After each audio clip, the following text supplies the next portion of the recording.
जय जय रघुवीर समर्थ।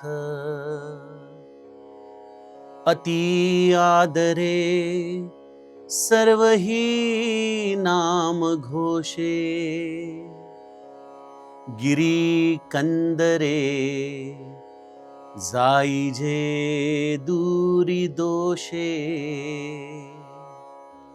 हरी तिष्ठतु तोषला नाम तोषे, विशेषे हरा मानसी राम पीसे। जय जय रघुवीर समर्थ। श्रोता वक्ता श्रीराम समर्थ। जय जय रघुवीर समर्थ। श्रीराम आपल्या सर्वांच्या हृदयस्थ बसणाऱ्या आत्मारामास साष्टांग प्रणिपात करून मनोबोध एक अंतरयात्रा हा श्री समर्थ रामदास स्वामी विरचित मनाच्या श्लोकांचा जो आपण अभ्यास करत आहोत, सज्जन हो, आज आपण त्यातील श्लोक क्रमांक 92 याचं चिंतन पाहणार आहोत। समर्थांनी गेल्या श्लोकामध्ये आमच्यासारख्या प्रापंचिकांना खरं तर आम्हाला वीट या प्रपंचाचा यायला हवा, या आमच्या चाललेल्या एक प्रकारे निरंतर रहाट गाडग्याचा यायला हवा, पण होतं भलतंच त्या सच्चिदानंद स्वरूप आनंद स्वरूप असलेल्या भगवंताचा आम्हाला वीट येतो। आणि प्रपंच जो खऱ्या अर्थाने मिथ्या आहे, त्याचं कुठलंही फलित असं रूप आम्हाला प्राप्त होत नाही, मात्र त्याच्याविषयी आमचा निरंतर उत्साह राहतो। म्हणून समर्थ म्हणतात की मना वीट मानू नको रघुनायकाचा, नको रघुनायकाचा वीट मानू म्हणा। अति आदरे बोलिजे राम वाचा, न वेचे मुखी सापडे रे फुकाचा, करी घोष त्या जानकी वल्लभाचा। त्या रामनामाचा जय घोष कर, बोलायचं झालं तर रामनामाविषयी बोल। या वाणीला निरंतर रामनामामध्येच तू रत ठेव। समर्थ वारंवार या जीवाला रामनामाचं महत्व, त्याची महती सांगत आहेत। या रामनामामध्येच तो नामी सामावलेला आहे, तो भगवंत सामावलेला आहे। तो निश्चित आपण जेव्हा नाम घेतो तेव्हा आपल्या डोळ्यासमोर येऊन उभा राहतो। आज कदाचित या चर्मचक्षूंना त्याचं दर्शन घडत नसेल, कारण हे चक्षु अनंत दोषांनी भरलेले आहेत, अनंत विकार या चक्षूंमध्ये सामावलेले आहेत। त्यामुळे समर्थ आम्हाला त्यावरती हा उपाय सांगतात। अति आदरे सर्वही नाम घोषे, गिरी कंदरे जाईजे दूरी दोषे। असू दे आज आम्ही दोषांनी युक्त असलो तरी, आज आम्हाला कदाचित हा राम जो या नामामध्येच सामावलेला आहे, त्याच्याशी जो संलग्न आहे, त्या रामाचं आज आम्हाला दर्शन होत नाहीये, त्याची अनुभूती येत नाहीये, आम्हाला त्याचे अनुभव येत नाहीयेत, काही हरकत नाही। पण तुम्ही एक काम करू शकता ना, तुम्ही ते राम नाम या संत वचनांवर विश्वास ठेवून घ्यायला सुरुवात करा। कसं घ्या? अति आदरे, अत्यंत आदराने घ्या, कारण तिथं तो राम निश्चित आहे, निश्चित आहे, निश्चित आहे। खात्री बाळगा। समुझत सरिस नाम अरुनामी, प्रीती परस्पर प्रभु अनुगामी। माझे गोस्वामी तुलसीदास म्हणतात की खरं तर नाम आणि रूप हे यांमध्ये भेद नाहीच, ते दोघेही सारखेच आहेत, साधर्म्यच आहे। पण प्रीती परस्पर प्रभु अनुगामी, या दोघांची परस्परांवरती इतकी प्रीती आहे नामाची आणि त्या सगुण रूपाची, की नाम घ्यायला लागलं की त्याचं रूप त्याचं अनुगमन करू लागतं। तुम्ही नाम घेता तेव्हा तो प्रत्यक्ष तुमच्या डोळ्यासमोर येऊन उभा राहतो। पण हे नाम घेत असताना आम्हाला आज त्याचं दर्शन होत नाही, हे देखील तितकंच सत्य आहे। याचं कारण आपण स्वतःच आपल्या जर चित्त प्रवृत्तींचा विचार केला तर आपल्या लक्षात येईल की आपले हे डोळे कसे आहेत. बघा, मनु आणि शत्रुपाने नैमिषारण्यामध्ये अनंत वर्ष या भगवंताची नामस्मरण रूपी उपासना केली आणि त्या अनंत काळाच्या तपश्चर्येनंतर भगवंत हा मनु आणि शत्रुपाच्या नेत्रांचा विषय झाला. बघा, तो नेत्राचा विषय होऊ शकत नाही असं नाही, तो निश्चित होऊ शकतो, पण त्यासाठी तेवढी तपस्या मनु शत्रुपाने केले. या चित्तवृत्तींचं जणू काही संपूर्ण उच्चाटन केलं, त्या भगवत दर्शनाकडे वळवल्या. ही संपूर्ण चित्तशुद्धीच या भगवंताला सगुण रूपामध्ये खाली खेचून आली आणि मग त्या मनुशत्रुपाला या डोळ्यांच्या आधाराने भगवंताचं दर्शन झालं. बरं, त्यामुळे भगवंत हा माझ्या नेत्रांचा विषय होऊ शकतो. खरं तर समर्थांनी पुढे जाऊन आम्हाला सांगितलंय की जगी पाहता चर्मचक्षीन लक्षे, पण त्याच समर्थांनी लगेच पुढच्या ओळीमध्ये सांगितलं की जगी पाहता ज्ञानचक्षीन रक्षे. चर्मचक्षूंच्या आधाराने जो कधीच दिसत नाही, पण एकदा का हे आत्मचक्षू उघडले, हे ज्ञानचक्षू उघडले की त्याला शिवाय दुसरं काहीच दिसत नाही.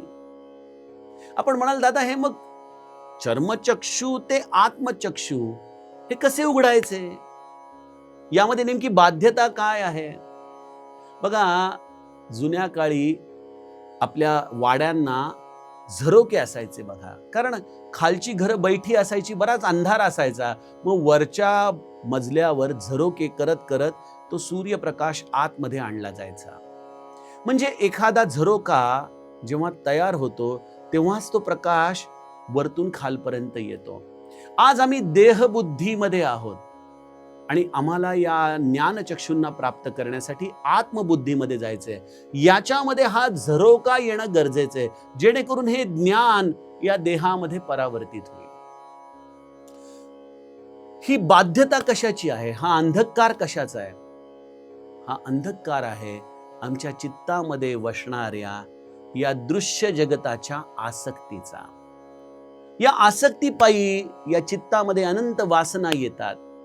या अनंत वासना आमच्या डोळ्यामधून वाहतात. म्हणून श्री ब्रह्मचैतन्य महाराज म्हणतात काय की परमार्थिक माणसाची परमार्थामधली प्रगती दोन पद्धतीने बघता येते. एक म्हणजे त्याची वाणी आणि दुसरं त्याचे डोळे. सज्जनो, डोळे हे परमार्थाचं फार सुंदर निदर्शक आहे. त्या डोळ्यांमधून या भगवंताचं दर्शन जर आम्हाला करायचं असेल, नाम घेताना नामीची अनुभूती आम्हाला जर घ्यायची असेल, तर या डोळ्यांनी या दृश्य जगामध्ये भोग घेण्याची वृत्ती सोडली पाहिजे. ही अनासक्ती आमच्या हृदयामध्ये निर्माण झाली पाहिजे. पण ती अनासक्ती निर्माण कशी करायची हा देखील प्रश्न आहेच ना. काय केलं असता अनासक्ती आमच्या हृदयामध्ये निर्माण होईल बरं? याचं उत्तर हेच आहे, अति आदरे सर्वही नाम घोषे. तुम्ही आत्ता याचा विचारच करू नका की माझी चित्तशुद्धी कधी होणार, हे माझे नेत्र कधी शुद्ध होणार. तुम्ही फक्त एक गोष्टीला हात घाला आणि तो म्हणजे भगवंताच्या नामाचा जयघोष करायला सुरुवात करा. आणि कसा करा? अत्यंत आदराने करा, कारण तो आहे. बघा, एखादा आंधळा मनुष्य असतो ना, त्याच्या समोर जर एखादी व्यक्ती उभी राहिली येऊन, जरी ती व्यक्ती बोलत नसली तरी त्याच्याकडे एक सिक्स्थ सेन्स असतो आणि त्या सिक्स्थ सेन्समुळं त्याला त्या व्यक्तीच्या येण्याचं, त्याच्या उपस्थितीचं स्वाभाविकपणे आतमध्ये कुठेतरी संवेदना जागृत होऊन दर्शन होतं. मला असं वाटतं की नाम घेताना आज आम्ही देखील अज्ञानाने आंधळे झालेलो आहोत की तो राम समोर येऊनही आम्हाला दिसत नाही, पण आम्ही ती संवेदना जागृत ठेवावी की तो आलाय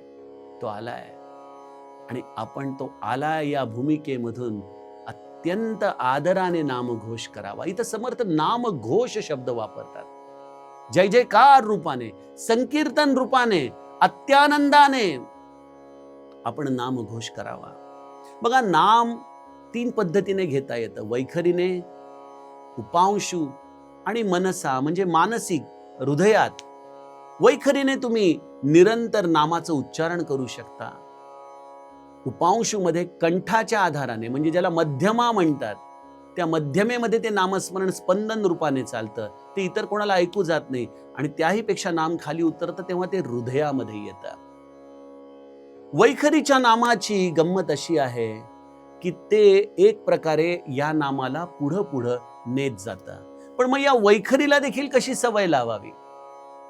त्या वैखरीला नामाची सवय लावण्यासाठी हा नामघोष अत्यंत उपयोगाचा आहे. बघा, नामघोष याचा अर्थ थोडा वेळ आपण टाळ्या वाजवत संकीर्तन करावं, ती लय पकडावी, त्याला गावं. नाम सदा बोलावे, गावे, भावे, जनासी सांगावे. त्याला एक 10-15 मिनिटं दररोज प्रेमाने आळवावं आपण. किती गोड वाटतं ना. रघुपती राघव राजा राम पतित पावन सीताराम. रघुपती राघव राजा राम पतित पावन सीताराम. रघुपती राघव राजा राम पतित पावन सीताराम. रघुपती राघव राजा राम पतित पावन सीताराम. बघा, हे असं पद आपण आळवू लागलो ना की हृदयामध्ये स्वाभाविकपणे भाव जागृती व्हायला सुरुवात होते. अगदी या भजनाचा जरी विचार केला ना की हे पद कसं रचलं गेलं असेल, रघुपती राघव राजा राम पतित पावन सीताराम. संत याची फार छान गंमत सांगतात. असं म्हणतात की कौसल्या रामाला वेगवेगळ्या नावांनी हाक मारायची. दशरथ देखील हाक मारायचा. दशरथ रामाला रघुपती म्हणायचा, तर कौसल्या राघव म्हणायची प्रेमाने. दशरथ रघुपती म्हणायचा, तर कौसल्या राघव म्हणायची. जेव्हा रामराया अयोध्येमध्ये फिरायचा तेव्हा सगळे प्रजाजन, अरे राजाराम आला, राजाराम आला, असं म्हणून त्या राजारामाला अत्यंत प्रेमाने नमस्कार करायचे. पुढं काय झालं?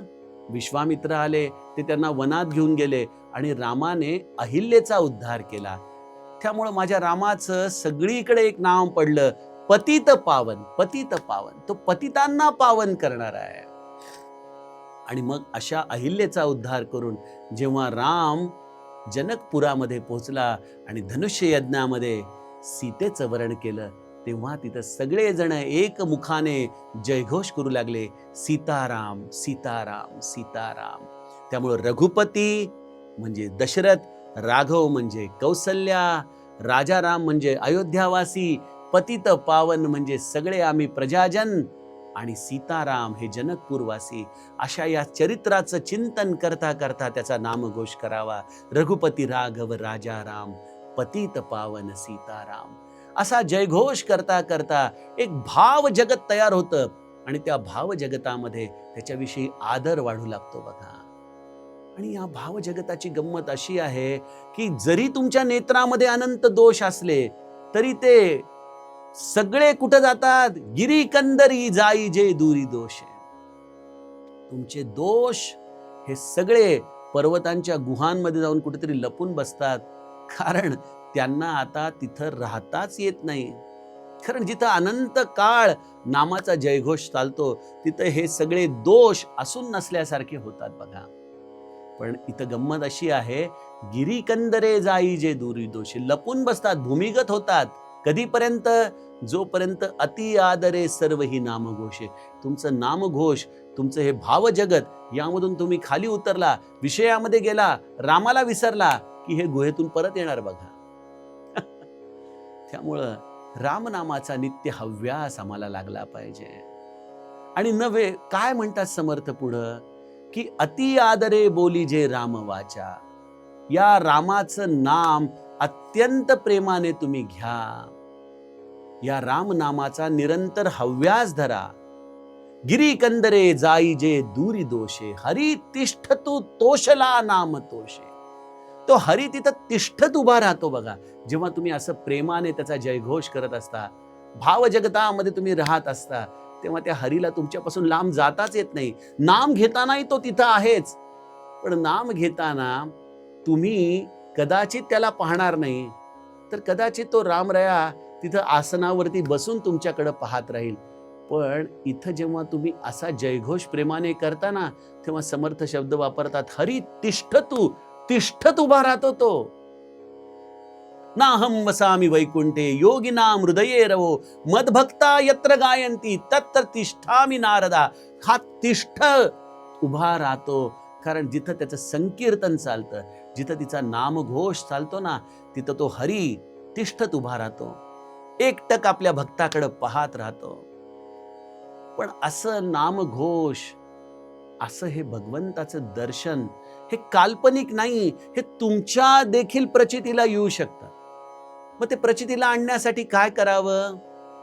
महादेवाचा आदर्श डोळ्यासमोर ठेवावा. विशेषे हरा मानसी राम पीसे. महादेवाला जसं रामनामाचं वेड लागलं ना, या रामाच्या सगुण भजनाचं त्याला वेड लागलं, त्याच्या सगुण रूपाचं त्याला वेड लागलं. सज्जनो, आम्हाला देखील आमच्या जीवनामध्ये या रामभक्तीचं वेड लागलं पाहिजे बघा. कारण ही निरंतरता वेड लागल्याशिवाय येत नाही. बघा, जगामध्ये जे जे काही मोठे मोठे शास्त्रज्ञ झाले ना, त्यांनी देखील ते संशोधन केलं ना, ते एका वेडातूनच केलेलं आहे बघा. आर्किमिडीजचा सिद्धांत आपण बघतो ना, किती काळ तो शोधत राहिला की विस्थापनाचा नियम काय, आणि मग त्याला त्या पाण्याच्या टबामध्ये बसताना त्या विस्थापनाचा नियम कळाला, आणि मग तो धावत सुटला नग्न रस्त्याने. हे वेड पण नाही तर काय आहे. अनेक मोठ्या मोठ्या शास्त्रज्ञांनी त्यांचे शोध लावताना असं वेडच लावून घेतलं. इथं तर त्या परमपिता परमात्म्याचा, ज्याने या भौतिक सृष्टीला बनवलं, त्यातील संशोधन करणाऱ्या संशोधकांना जर वेड लागल्याशिवाय ते शास्त्र उलगडत नसेल, तर त्या ब्रह्मांडाच्या नायकाचा शोध आम्हाला वेड लागल्याशिवाय कसा बरं कळेल? सज्जनो, वेड लागणं म्हणजे काय? ज्याला आता इतर कुठल्याच गोष्टींचा रस येत नाही, जो एक प्रकारे त्या वास्तविकतेमध्ये जगतच नाही, तो त्याच्याच जगामध्ये रमतो. आज आम्हाला वेड खरं तर या अज्ञानरूपी जगाचं लागलंय. हा अंमल आमच्यावरती चढलाय, हे जग सत्य मानल्याचा. खरं तर हे वेड आमचं उतरलं पाहिजे, आणि आम्हाला या राम भक्तीचं वेड लागलं पाहिजे. तुम्हाला या राम नामाचा मुखाने एकदा का जयघोष करायची वृत्ती लागली की तुम्हाला त्याचं माधुर्य तुमच्या हृदयामध्ये उतरू लागतं. आणि एकदा का ते माधुर्य उतरलं ना सज्जनो, की तुम्हाला जगातला कुठलाच दुसरा रस हा कधीच आत्कृष्ट करत नाही. तुम्हाला सतत निरंतर त्या सुंदर रसाचंच पान करावंसं वाटतं. या अहिल्या मातेने देखील आपल्या स्तुतीमध्ये हेच गायलं ना, की माझं मन निरंतर तुझ्या चरणांजवळ हे मधुपान करत राहावं. ते मधुर पान एकदा का आपल्या मनाला करण्याची सवय लागली ना सज्जनो, की आम्ही या जगामध्ये असूनही जगाच्या दृष्टीने कदाचित वेडेच ठरतो बघा. मला असं वाटतं की या जगाच्या शहाणपणा किंवा वेडेपणाचं सर्टिफिकेट मिळवण्यापेक्षा आपण त्या भक्तीमध्ये असं रममाण व्हावं, की असून नसून हे जग सगळं आपल्यासाठी बघा शांत होऊन जाईल. श्री महाराजांच्याकडे एक वेडा अप्पा नावाचा त्यांचा साधक होता, शिष्य होता, भक्त होता. जगाच्या दृष्टीने तो वेडा होता, पण अप्पाच्या कडे बघत महाराज म्हणाले की त्याची पारमार्थिक भूमिका तुम्हाला कळाली नाही. तो खऱ्या अर्थाने वेडा रामभक्तीचा होता. त्यानेच खऱ्या अर्थाने त्या रामाला प्राप्त करून घेतलं. आम्ही वेडे मात्र उगीचच या जगामध्ये चिकित्सा करत करत नको असलेल्या गोष्टींचा रस चाखत चाखत जगतोय. एकदा या जीवनामध्ये हा जयघोष करा, हा नामघोष करा. आपले दोष तर जातील, पण महादेवाप्रमाणे तुम्हाला देखील या रामाचं वेड लागेल, आणि ते रामाचं वेडच त्या नामामध्ये दडलेल्या त्या नामीला तुमच्यासाठी प्रगट करायला लावेल. हे सत्य माना, सत्य माना, सत्य माना. हेच श्री समर्थांचं सांगणं. आता उद्याच्या श्लोकामध्ये आपण पुढील या भावार्थाचं चिंतन समर्थ कृपेने बघूया. जानकी जीवन स्मरण. जय जय राम.